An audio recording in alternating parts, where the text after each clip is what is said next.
اس وقت عید کا دن تھا اور ہندوستان کا ایک کیمبرا جہاز تھا، جاسوس طیارہ، اس نے جاسوسی کی غرض میں پاکستان میں داخل ہوا، کوئی جیلم کے پاس داخل ہوا اور اس نے پنڈی کی طرف جانا شروع کر دیا۔ ہمارے فائٹر جو پائلٹس تھے اس وقت بھی، عید والے دن بھی ہمیشہ ہوتے ہیں، ایئر ڈیفینس الرٹ پر تھے اور ڈیوٹی انجام دے رہے تھے، ان کو حکم ملا کہ ایک جہاز انٹروڈ کیا ہے تو اس کو جا کر انٹرسیپٹ کریں، لیکن مسئلہ یہ آیا کہ وہ کیمبرا جہاز 50,000 فٹ پر اڑتا تھا، اچھا، اور ہمارا جہاز جو F-86 جہاز تھا یہ تقریباً 45-47 ہزار سے اوپر نہیں جا سکتا، جس کا مطلب ہے اس کی ہائٹ پر جا کے اس کو شوٹ نہیں کیا جا سکتا تھا۔ تو یہ فائٹر جہاز ہمارے گئے، فلائی لیفٹیننٹ یونس اور ان کے ساتھ نمبر 2، اور یہ جا کر انہوں نے اس کو چیز کرتے رہے، فالو کرتے رہے، جب تک وہ پنڈی کے اوپر جا کر اس نے ٹرن کیا۔ ٹرن کے دوران اس کی ہائٹ لوز ہوئی، پاک فضائیہ کے ان پائلٹس نے اس کو چیز کیا اور 48,000 فٹ کی بلندی پر جا کر اس کو شوٹ ڈاؤن کیا۔ دونوں پائلٹ ہماری حراست میں آئے اس وقت بھی، یہ ابھینندن پہلی دفعہ نہیں آیا تھا۔ تو وہ آپ واقعہ دیکھیے، 1959 میں بھی پاک فضائیہ الرٹ تھی، 1965 کی تو شاید ہم زیادہ تفصیل میں بعد میں بات کریں گے۔ 1971 کی جنگ کے بارے میں ایک مس پرسیپشن ہے جو میں دور کرتا چلوں۔ پاک فضائیہ نے 1971 میں 65 کی جنگ سے زیادہ سارٹیز اڑی تھی، لیکن کیونکہ اوور آل کینوس میں وہ کام نہ آ سکی، وہ ایک بدقسمت ہماری ایک باب ہے ہماری ہسٹری کا، لیکن میں بتاتا یہ چلوں کہ 71 میں بھی یہی ہوا تھا۔ اور اس کے بعد آپ دیکھ لیں ابھینندن والا واقعہ 2019 میں آ جاتے ہیں۔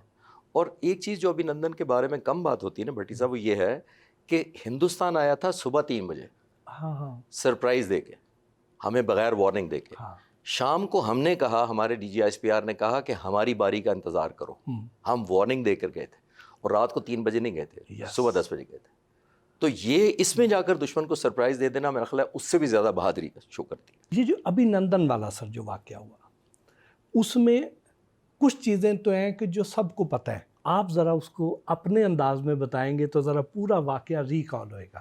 کہ دیکھیے، ہم ہندوستان سے، ایئر فورس سے نیومیریکلی ہمیشہ کم تر ہیں اور رہیں گے، کیونکہ ہمارا ڈیزائن ایسا نہیں ہے۔ ہم نے ریجنل ہیجمنی نہیں کرنی، ہم نے ریجنل ڈومیننس نہیں کرنی، ہم نے اوور پاور نہیں کرنا کسی چھوٹے ملک کو۔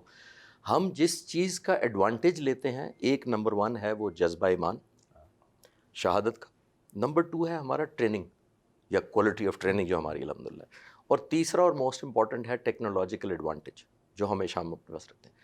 ہندوستان کا میں حیران ہوں، اس وقت بھی انہوں نے MiG-21 جہاز بھیجا، اس وقت تقریباً وہ 70 سال پرانی ٹیکنالوجی ہے، اور اسی مہینے میں جو ستمبر شروع ہوا ہے، ان کے جو آخری 2 اسکواڈرن تھے ہندوستان ایئر فورس میں وہ گراؤنڈ ہو رہے ہیں، کیونکہ ان کو فلائنگ کافن کہنا شروع ہو گئے تھے ہندوستانی سارے، کیونکہ بیوائیں بناتا تھا وہ، یعنی پائلٹ چلے جاتے تھے اور پیچھے بیوائیں چھوڑ جاتے تھے۔ تو اب اس جہاز کو بھیجا گیا۔ دوسری طرف سے ہمارے اسٹیٹ آف دی آرٹ جتنے ہمارے پاس بیسٹ ویپن تھے، F-17 تھے، F-16 تھے، ہمارے ایئر بورن ارلی وارننگ اور جیمرز بھی پیچھے تھے۔ یعنی کہ کہنا میں یہ چاہ رہا ہوں کہ ہم اس وقت بھی ایک انٹیگریٹڈ فورس کی طرح گئے تھے، کیونکہ ہمیں پتا تھا کہ ہم وارننگ دے چکے ہیں ہندوستان کو، بتا کر جا رہے ہیں، دن دہاڑے جا رہے ہیں، تو ہمیں ریزسٹنس ملے گی۔ ہم نے کمپلیٹ ایک ایئر سپریورٹی کی سچویشن اپنے حق میں کرنی تھی، تب جا پاتے تھے۔ اور ہم نے وہاں پہ جا کے ان کا بریگیڈ ہیڈ کوارٹر ہم نے لاک کیا، ادھر ان کے کوئی انڈین چیف آئے ہوئے تھے اس دن، ان کے بریگیڈ کمانڈر آئے ہوئے تھے۔ اور یہ دیکھیے کہ ہم نے اس سے پہلے مراجز جو جہاز ہم نے بھیجے تھے، تقریباً 6 اسٹرائک کی ڈیپ ان سائڈ جا کر، میں بھی اس جہاز کو اڑا چکا ہوں، تقریباً 1000 میرے بھی اس پر گھنٹے ہیں، تو وہ زبردست جہاز ہے اسٹرائک کے لیے۔ ہم نے وہ بھیجا اوفینس کی نظر سے، لیکن ہم نے پھر اپنا ڈیفینس پیچھے تیار کیا ہوا تھا کہ جب ان کے پیچھے آئیں گے ہندوستانی جہاز، تب ہم ان کو انگیج کر کے آبویسلی شوٹ ڈاؤن کریں گے۔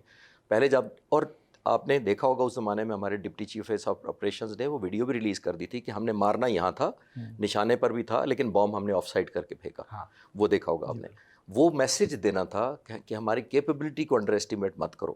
لیکن اسی مشن میں شاید یہ ابھینندن کا جو واقعہ تھا، یہ اس کو میں قصور اور اس طرح کم گنتا ہوں کہ وہ ٹریپ اس طرح کیا گیا تھا، اس کو اس طرح کیا گیا تھا کہ ہمارے سارے جہاز اس پہ عمل کر رہے تھے، اس کی سچویشنل اویئرنیس ڈی گریڈ کر دی تھی۔ سچویشنل اویئرنیس یہ ہوتی ہے کہ جو میری سمجھنے بوجھنے یا فیصلہ کرنے کا جو انوائرمنٹ ہے، اس کو آپ ڈی گریڈ کر دیں، میرا کانفیڈنس شیٹر کر دیں، میری کمیونیکیشن ختم کر دیں، مجھے کمیونیکیشن غلط آنا شروع ہو جائے یا ڈیلیڈ آنا شروع ہو جائے، تو وہ میری ایک، جس کو کہتے ہیں نا گھبراہٹ کا شکار کرنا، اسی کانفیڈنس میں وہ آ گیا شاید کہ میں F-16 کو ماروں گا، کیونکہ جب تو اسی میں وہ ٹریپ ہو گیا تھا۔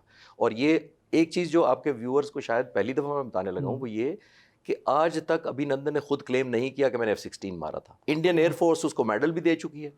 میں نے جتنا فالو کیا ہے ہندوستان کا, اسے خود نہیں مارا. میں اس کی رسپیکٹ کرتا ہوں اس سینس میں کہ اس نے خود آج تک کلیم نہیں کیا. ہندوستان ایئر فورس نے بہت زیادہ شور مچایا کہ ہم نے F-16 مارا ہے, لیکن میں کہتا ہوں کہ اس کا اپنا ویڈیو انٹرویو کبھی ابھینندن کا بھی ریلیز کریں کہ میں نے مارا ہے. وہ خود نہیں کبھی کلیم کرتا, اور نہ مارا ہے ظاہر. اور وہ تو ظاہر ہے بڑے گنے چنے جہاز ہوتے ہیں. آج تک کہیں پہ انٹرنیشنل میڈیا نے یا امریکہ نے دوسرے اور ممالک نے کبھی یہ بات ہی نہیں کی. دوسری بات بٹی صاحب ذہن میں رکھیے گا کہ ہم نے گنوا دیے تھے جہاز جنگ کے فوراً بعد, اور میں آپ کو 4 ٹیل نمبر دے دیتا ہوں رافیل کے جو ہم نے مارے ہیں. وہ ہندوستان چاروں کو اکٹھا اڑتا دکھا دے, اس کی ابھی بات تو نہیں کر رہے, لیکن میں کہہ رہا ہوں وہ گنوانے کی ان میں ہمت ابھی بھی نہیں ہوئی کہ ہمیں ان 4 جہازوں کو دکھا دے جو ہم کلیم کر رہے ہیں ود ٹیل نمبر کہ یہ جہاز ہم نے مارے ہیں. تو ساری دنیا کے سامنے کھل کے جلدی آ جاتا ہے. ابھی جب ہم 71 کا بھی ذکر کر رہے ہیں, 65 کا بھی کر رہے ہیں, 1959 کا بھی, بیچ میں ایک موقع ایسا آیا تھا جس وقت ہم ایٹمی دھماکے کرنے جا رہے تھے. اس وقت بھی انڈیا جارحیت کے موڈ میں تھا. اسرائیلی جہازوں کے بارے میں اطلاعات آ رہی تھیں کہ وہ آئے ہوئے ہیں اور وہ شاید یہاں پہ اٹیک کریں گے اور ہمیں ایٹمی دھماکہ کرنے نہیں دیں گے اور ایٹمی تنصیبات کو تباہ کریں گے. اس طرح کے عزائم تھے. اس دن کی کیا یادیں ہیں؟ اس دن کیا ہوا تھا؟ اس زمانے میں یہ تھا کہ ہمیں حکم دیا گیا کہ آپ راولپنڈی پہنچیں. اس زمانے میں فائٹر جہاز وہاں نہیں ہوتے تھے, ٹرانسپورٹ اور دوسرے جہاز ہوتے تھے. تو ہم نے پوچھا کہ کیوں, تو پتہ لگا کہ ہم نیوکلیر بام بنا رہے ہیں, ہماری ایک نیوکلیر لیبارٹری ہے وہاں پر جس کو پروٹیکٹ کرنا ہے. اور پشاور اور کامرا سے کیوں نہیں ہو سکتی تھی, کیونکہ وارننگ بہت تھوڑی تھی کہ اگر کشمیر ویلی سے اگر دشمن آتا تو وہ 2 یا 3 منٹ میں حملہ آور ہو سکتا تھا نیوکلیر پلانٹ پر. اس لیے ہمیں پنڈی سے وہ ڈیوٹی کرنی پڑی. میں نے کئی سال ڈیوٹی وہ مختلف F-6 جہاز سے بھی اور معراج جہاز سے بھی وہ ڈیوٹی کی تاکہ ہم نیوکلیر پلانٹ کو پروٹیکٹ کر سکیں. میں سوال کی بیک گراؤنڈ میں کیوں گیا ہوں, اس وقت بھی جب ہم نے پوچھا بھٹی صاحب کہ کہاں سے اٹیک ہو سکتا ہے, تو انہوں نے کہا 2 ملکوں سے. اب آپ جیسے پڑھے لکھے لوگوں کو میں بتاؤں کہ 2 کون سے ملک ہیں تو آپ کو سمجھ آ جائے گی میں کیا کہہ رہا ہوں. اس وقت بھی ہمیں تھریٹ تھا, اور یہ پھر ہسٹری کنٹینیو رہتی ہے جب تک افغان سوویٹ وار شروع ہو گئی. پھر امریکہ نے ہمیں درگزر کیا, حالانکہ ہم نیوکلیر اپنے پرولیفریشن یا پلانٹ کے مینوفیکچرنگ وغیرہ میں ہمارا بچے کام چل رہا تھا. لیکن جو آپ کے ویورز کو شاید آج تک نہ پتا ہو کہ ہم نے F-16 کے پیسے دیے ہوئے تھے. جی, جب سوویٹ یونین چلا گیا تو $658 ملین ہمارے امریکہ کو ہم نے پے کیے ہوئے تھے نئے F-16 کے لیے, وہ روک لیے گئے. اس کے بدلے میں ہمیں کہا گیا گندم لے لیں. ٹھیک, ہمیں F-16 بھی روک دیے گئے. یہ JF-17 جس کی بعد میں بات کریں گے, یہ بعد میں بنا تھا. اس رات جو آپ پرٹیکولر بات کر رہے ہیں, اس بات ہمیں یہ خطرہ تھا کہ کیونکہ ہندوستان نے نیوکلیر اپنا دھماکہ کر دیا ہوا تھا, تو خطرہ یہ تھا کہ اب سب کو پتہ ہے کہ اب ہم کریں گے, اور ایکٹیویٹیز بھی سیٹلائٹ سے مانیٹر ہوتی ہیں. تو ہمیں یہ خطرہ تھا کہ امریکہ, اسرائیل یا انڈیا کوئی بھی یا کسی بھی کوریج میں وہ آ کر ہمارے نیوکلیر پلانٹ کو یا ہمارے اس پورے پروسیس کو جو نیوکلیر پلانٹ حملہ ہم نے دھماکہ کرنا ہے اس کو سیبوٹاج کر سکتے ہیں. اس دن پاک فضائی ہوا میں تھی. ہمیں پتہ تھا کہ آج کوئی پاسبلٹی ہے کہ ہمیں ہمارے اس پورے پروسیس کو سیبوٹاج کیا جا سکے. تو ہم پیٹرولنگ صرف اسی لیے کر رہے تھے کہ اگر کسی طرف سے بھی جا رہی ہے تو لیکن الحمدللہ ہم نے کامیابی سے پاک فضائی نے نہ صرف پروٹیکٹ کیا بلکہ اس جہازوں کو, کیونکہ ہمیں پنڈی سے نیوکلیر لیبارٹری سے ہم نے اکوپمنٹ اور ویپنز اور باقی چیزیں ٹرانسپورٹ کرنی تھی ٹو چاغی, تو ان جہازوں کو بھی پاک فضائیہ نے پروٹیکٹ کیا تھا.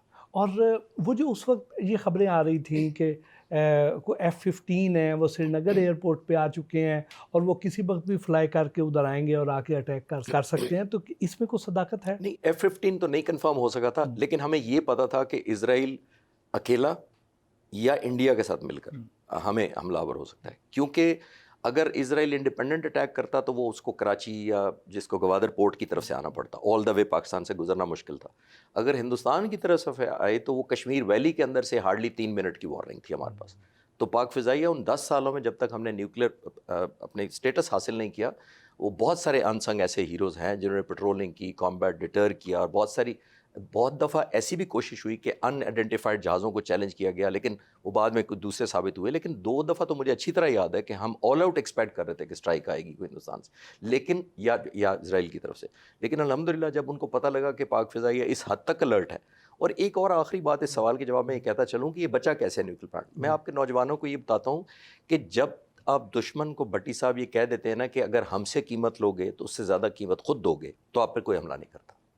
اسرائیل کو یہ پاکستان نے کلیئر کیا ہوا تھا کہ قیمت آپ کو بھی پھر اسی طرح کی دینی پڑے گی. یہ بغداد والا اٹیک نہیں ہوگا کہ عراق کے نیوکلیر پلانٹ پر حملہ کیا یا ایران کے نیوکلیر پلانٹ. پاکستان آج بھی میں اس پہ قائم ہوں کہ اگر خدا نخواستہ کسی نے اٹیمپٹ کی تو اس کی پرائس اس سے زیادہ اس ملک کو دینی پڑے گی جس نے ایسی حرکت کی.